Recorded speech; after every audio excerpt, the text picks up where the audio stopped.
ka nag-caregiver OFW in Israel, welcome to my channel.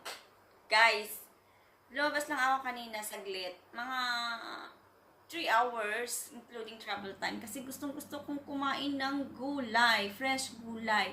Ito po yung sa amin dito na caregiver, yung typical na binibili during summer. Ang mga aming binibili, nag-make up ako ng ganyan para bumili lang ng gulay.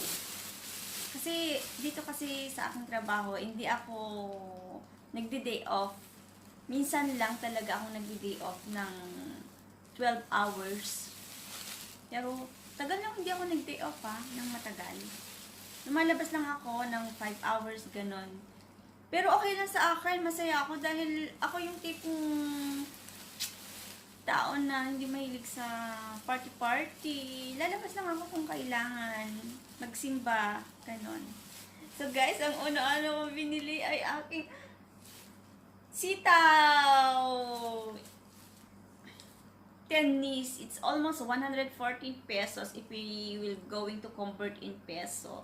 Pero hindi ko naman makakain yung 10 shekel ko. So, naubos na naman po ang aking allowance ng 1 week. Ito siya, I think it's 98 years old. This one. Ito, dahon ng ampalaya, isasahog ko po sa munggo. And this is my favorite one, jute or saluyot with labong. But, kalimutan ko bumili ng labong.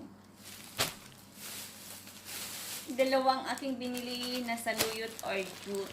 Ang sarap nito guys, promise. Ilocana talaga ako dahil mahilig ako sa gulay. And the one super expensive.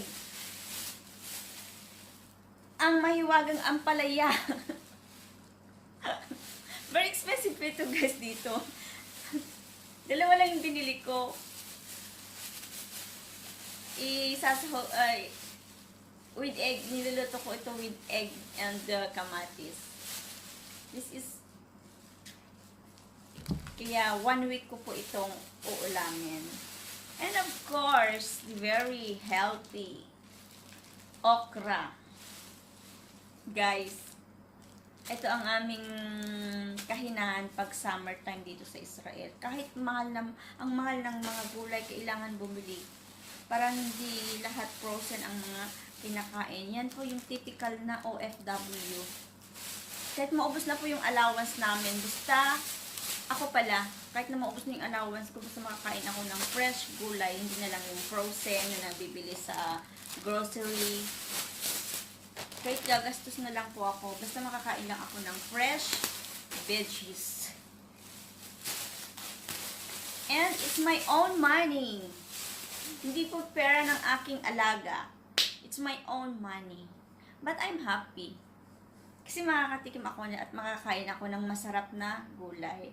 Okay guys, yun lang pong aking share ngayon sa inyo ng ginagawa ng typical na OFW. Siguro sa ibang bansa ganyan din sila. Dito kasi sa amin dito sa Israel, ganun po. Pag summertime, ang dami-daming gulay. Kaya kahit mahal, bumibili po kami. And thank you very much for watching my video today. Thank you very much guys for subscribing me. Another day, so I'm telling you